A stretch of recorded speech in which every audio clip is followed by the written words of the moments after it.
Okay, it's time for the follow-up review of the Vernee Mix 2. This we've been using for about a week now, maybe a week and a half actually. This came free of charge from GearBest.com, but these opinions are based on actual use of this phone over the course of a week and a half or so.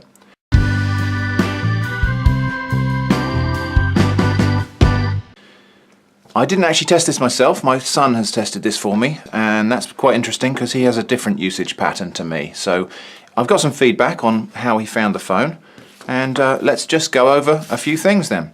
Okay, so we'll break this down into three categories of observations: good, bad and neutral. So bear in mind these are still opinions, but we'll try and keep as objective as we can. So on the good side, on the plus side, right, the screen is nice and clear and bright. It's a 1080 screen, it's 2140 by 1080 because it's an 18:9 aspect ratio. It's a nice crisp clear screen with good colour saturation. The battery life was pretty good, so it's easily lasting 24 hours of normal-ish use. And so the kind of use that my son has been putting this to, he's been doing a lot of Bluetooth audio, using it as a wireless hotspot, maybe 2 to 4 hours screen time. And it's stood up very well to that, and it's not actually died on the battery during that usage in a full day's use. The physical build quality of the phone itself seems pretty good and solid. It's a nice thing to hold in your hand. So it's an 8-core processor with 6 gig of RAM, so it doesn't struggle at all to run applications. It's got dual SIM or single SIM and micro SD card, which is good. And it's got a notification LED, which you don't always see on budget phones.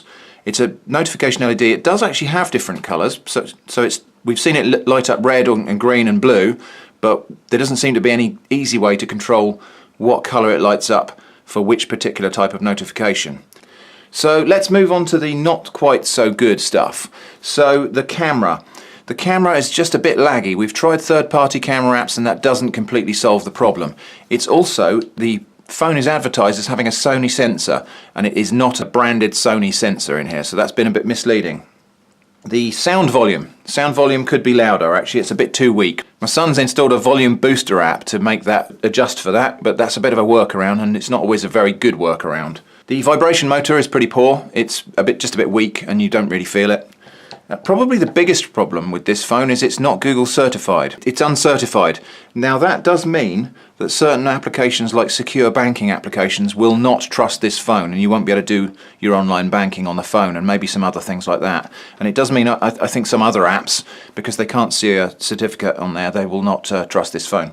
There are a couple of other really kind of weird things actually in there. The OS just seems a little bit rough around the edges, so there are some weird things like holding down the volume button. So yes, so holding down the volume button when you've got any app playing, so if you have a music player playing and you hold down the volume button to reduce the volume, it goes into split screen mode, which is not necessarily what you want. You just want the volume to adjust, especially if you're in an audio based app.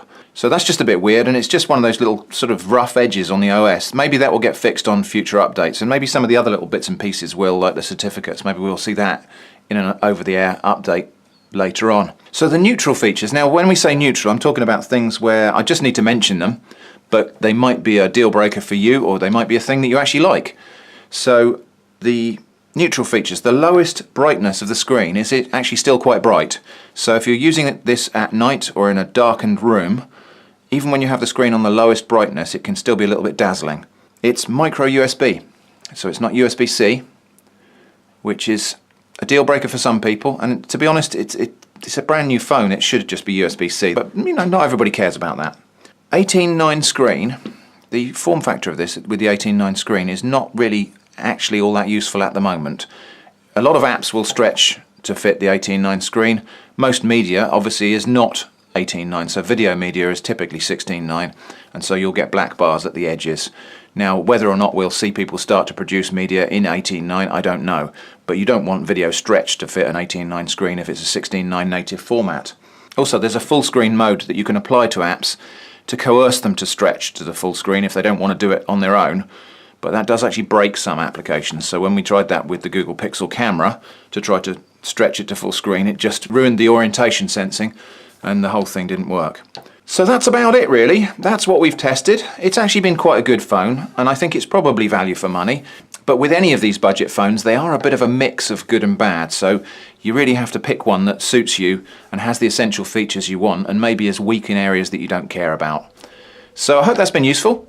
Thanks for watching. There are links in the video description if you want to buy this on GearBest.com. That is an affiliate link, so if you click and buy that way, I do make a small commission. If you object to that, just feel free to Google this up yourself and don't use my links. Thanks for watching, and I hope to see you again soon.